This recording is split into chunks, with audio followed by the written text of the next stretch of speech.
Hey everybody, Sean from Media Assault here, and wanted to do a review of a movie that just recently was remade and released this past summer. I'm talking about Piranha. Piranha was released as Piranha 3D this past summer, but it was totally remade and pretty much re-scripted from the original 1978 version that I'm going to be talking about right now. And here's the original DVD cover. Now this was recently re-released by Shout Factory earlier this year. This is the 2003 version. The new version that was released is widescreen. This is full screen, and I'm kind of interested to see how the new version looks, because this one in the liner notes actually references Joe Dante, the director, who says that the film was actually filmed with full screen aspect ratio in mind, so I'm supposedly not missing anything by having a full screen version. So I'll probably rent the new version just to see how much different it is, but I'm not going to go out and buy the new version just because it's widescreen, but whatever. So anyway, the movie itself, Piranha, the 1978 version, was filmed for about $600,000. It was produced by Roger Corman, who of course has produced many, many low-budget films in his time and continues to do so to this day. This film was directed, as I said, by Joe Dante, who went on to find more fame and fortune as the director of Gremlins. And this film is unique for two different reasons. One would be the fact that it was originally supposed to be sort of a ripoff of Jaws. It came out in '78, Jaws came out in '75, and there were quite a few films released after Jaws came out that tried to capitalize on the whole, giant whatever, giant shark equals giant alligator. There was Alligator that was released. I'm trying to think of some of the other ones that were released, and they're slipping my mind right now. But anyway, I'll put an annotation in as far as the ones that I can remember after the fact. But Piranha came out, and it was supposed to be, something's in the water and it's eating people type movie. And it's kind of interesting because even though it was made for $600,000, it does a really good job of putting almost all of that money on screen. It does not look like a low-budget movie unless you're really looking for, excuses to cut it down as kind of a B movie.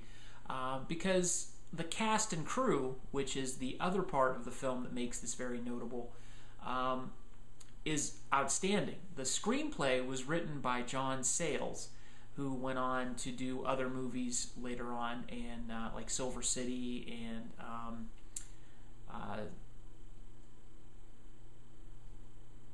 Sunshine State, and I'm sure I'm missing something. Those are the ones that I've seen anyway. The makeup effects were done by Rob Bottin, I'm not quite sure how to pronounce that, and Chris Wallace, who went on to do other films and became some of the top makeup people in the business, and as far as I know are still working today. And of course, like I said, the directing was done by Joe Dante, who did Gremlins and Arachnophobia. And Phil Tippett, who went on to do stop motion animation for the Star Wars series, is also featured here in, or his effects are featured in this film. So there's a very interesting collaboration with a lot of future big names in this film. And Phil Tippett also did stop motion animation in the RoboCop films too. That pool of talent created a very watchable low-budget film that, like I said, doesn't look like a low-budget film. It looks pretty decent. And the one thing that's very cool about Piranha is it's very self-aware about the fact that it's supposed to be sort of a knockoff of Jaws. So there are some little, wink wink nudge nudge moments throughout the film. The script, because it was written by John Sayles, is is also very self-aware. So there's a lot of throw-off lines or throwaway lines and one-off one-liners that just makes you laugh. This is an enjoyable movie to watch, and I don't know how many times I've seen it. The first time I saw it was in the late 70s when it was on HBO, and I was probably like 10 or 11 or something, and probably shouldn't have been watching it, but it caught my attention and imagination even back then, and it was one of those movies that I went, hey, this is pretty cool. I kind of like this movie. And I would watch it every single time I could get the chance when it was on HBO or on just cable TV. For whatever reason, I didn't buy it in any form, VHS or DVD, until recently, but I had recently rented it prior to buying it, so I've seen it twice this year, and I don't watch movies over and over again that often, but this one kind of deserves the attention. It's really good. So the plot, which I should probably get to at some point in this review, basically centers around a special hybrid breed of piranha that were created for use in the Vietnam War. Now you have to remember that this movie was released 3 years after the Vietnam War ended, so it was relatively recent history back then. But these piranha were created genetically, they're kind of mutated, to live in both freshwater and saltwater, and also cold water as well as tropical water. So they can basically be deployed anywhere to take out the enemy. They are accidentally released into a river in Texas, and a man named Paul Grogan is basically teams up with this detective. She kind of finds lost people. She's searching for 2 people that were killed while the piranha were being held in a tank in an army base. They basically went swimming in the tank. While searching for those 2 people, the woman accidentally drains the tank, the holding tank, and releases the piranha into the river. So she basically creates the whole problem. So the movie basically chronicles Paul Grogan and this reporter trying to convince people that piranha are in this river in Texas. Nobody wants to believe them because, of course, piranha are tropical fish. And the Army gets involved, and they try to kind of put a damper on it because this was a top secret project.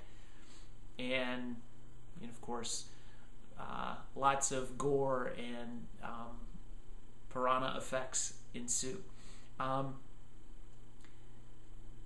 Although the movie was made for $600,000, and at times you can tell it's a low-budget type movie, overall the presentation is pretty phenomenal when you think about the fact that a year before Star Wars was released, and Star Wars cost $9 million.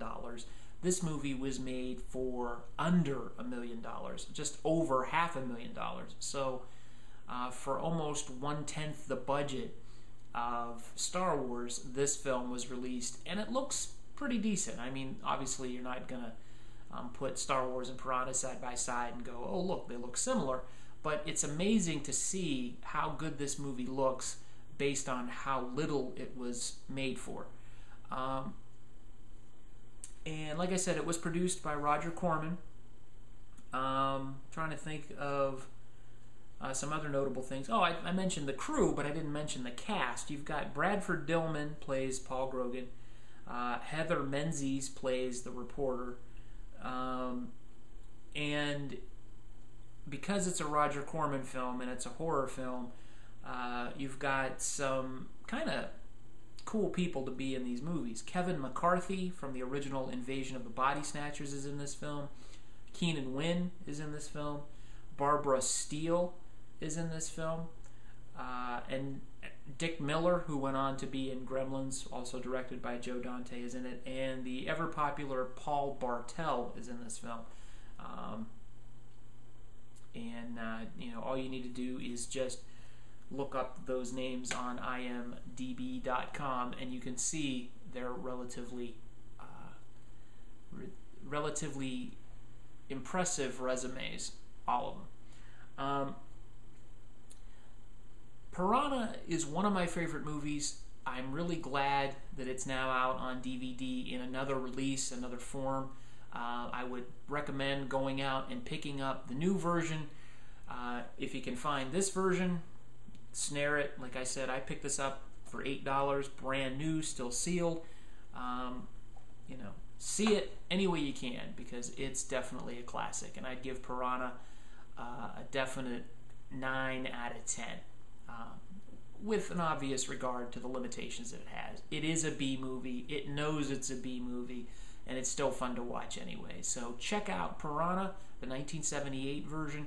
I haven't seen Piranha 3D yet, so I can't make a comparison between the two. Hopefully Piranha 3D is half as enjoyable as the original. That's all I can really say. So check out Piranha, and while you're checking stuff out, check out the rest of my videos here on YouTube on the Media Assault channel.